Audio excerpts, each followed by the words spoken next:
రాయలసీమ ప్రాజెక్టులపై ఏపీ అసెంబ్లీలో జరిగిన చర్చ రాజకీయంగా వేడెక్కింది. రాయలసీమ అభివృద్ధి, సాగునీటి ప్రాజెక్టుల అమలు, నిధుల కేటాయింపులపై అధికార ప్రతిపక్షాల మధ్య తీవ్ర వాగ్వాదం చోటు చేసుకుంది. రాయలసీమ ప్రయోజనాలను వైసీపీ నిర్లక్ష్యం చేసిందని టీడీపీ నాయకులు ఆరోపించారు. ఇక ఇదే అంశానికి సంబంధించి మాజీ ఎమ్మెల్యే ఎస్వి మోహన్ రెడ్డితో మా ప్రతినిధి మధుసూదన్ ఫేస్ టు ఫేస్.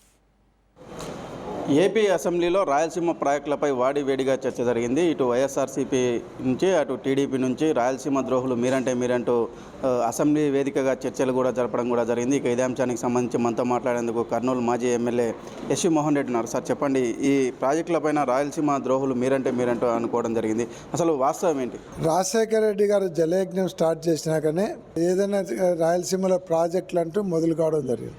రాయలసీమలో ఆయన చంద్రబాబు నాయుడు గారు స్టార్ట్ చేసిన ప్రాజెక్ట్ ఏదో ఒక పేరు చెప్పమనండి, ఏదైనా చెప్పమనండి, ఎవరి ద్రోగులో తెలుస్తుంది. పోతిరెడ్డిపాడు కెపాసిటీ పెంచి 40,000 క్యూసెక్కులు తీసుకొని వచ్చింది ఎవరు? రాజశేఖర రెడ్డి గారే కదా. వెలుగొండ ప్రాజెక్ట్ స్టార్ట్ చేసింది ఎవరు? రాజశేఖర రెడ్డి గారే కదా. ఏదైతే హెచ్ఎన్ఎస్ఎస్ పరుగులు పెట్టించి దాన్ని ఆయన బ్రతికినప్పుడే అనంతపూర్ దాటించేంత వరకు నీళ్లు తీసుకుపోయింది రాజశేఖర రెడ్డి గారే కదా. ఇవన్నీ స్టార్ట్ చేసింది ఎవరు? మీరు చేసింది, మీరు వెలగబెట్టినటువంటి నిర్వాహకం ఏంటి మమ్మల్ని మాట్లాడడానికి? జగన్మోహన్ రెడ్డి గారు 800 అడుగులలోనే శ్రీశైలం నుంచి నీళ్లు తీసుకొని ఏదైతే పోతిరెడ్డిపాడు కింది నుంచి వెలుగోడు రిజర్వాయర్ కానీ, గోరుకొల రిజర్వాయర్ కానీ, ఇలాంటి తెలంగాణకు తమిళనాడుకు తాగునీరు కానీ, లేకుంటే నెల్లూరు కానీ, ప్రకాశం కానీ, కడప, ఇవన్నిటికీ 800 అడుగులలో నుంచి శ్రీశైలం నుంచి నీళ్లు తీసుకుపోయి వీళ్ళందరికీ సస్యశ్యామలం చేయాలి రాయలసీమని. రాయలసీమ ఎత్తిపోతల పథకం స్టార్ట్ చేసింది ఎవరు? జగన్మోహన్ రెడ్డి గారా, మీరా ద్రోహులు? దాని మీద గ్రీన్ ట్రిబ్యునల్కు కంప్లైంట్ చేయించింది ఎవరు? మీ పార్టీ వాళ్ళే కదా. మరి ఎవరు ద్రోహులు? ఈరోజు రేవంత్ రెడ్డి గారికి వాకిన్లు వేసుకొని కూర్చొని మాట్లాడి కుమ్మక్కై రాయలసీమ ఎత్తిపోతల పథకం ఆపుతండా, నేను అడిగితే ఆపినాడు చంద్రబాబు నాయుడు, నా కోసం రాయలసీమ ఎత్తిపోతల పథకం చెయ్యడు అని అనౌన్స్ చేసింది ఎవరు? రేవంత్ రెడ్డి గారు చేసినారు. ఆపినారంటే ద్రోహులు మీరా కాదా? ఎవరు రాయలసీమ ద్రోహులు? ఈరోజు విశాఖపట్నంలో ఏమో ఇండస్ట్రీస్కు 1,000 కోట్లు, ఒక ఇండస్ట్రీకే 22,000 కోట్లు రాయితీలు ఇస్తున్నారు. తర్వాత 999 పైసలకే భూములు ఇస్తున్నారు ఇండస్ట్రీస్ అని. ఆడ పెద్ద మాల్స్ కట్టుకోవడానికి వాళ్ళకు కారు చౌకగా ల్యాండ్స్ ఇస్తున్నారు, రాయితీలు ఇస్తున్నారు.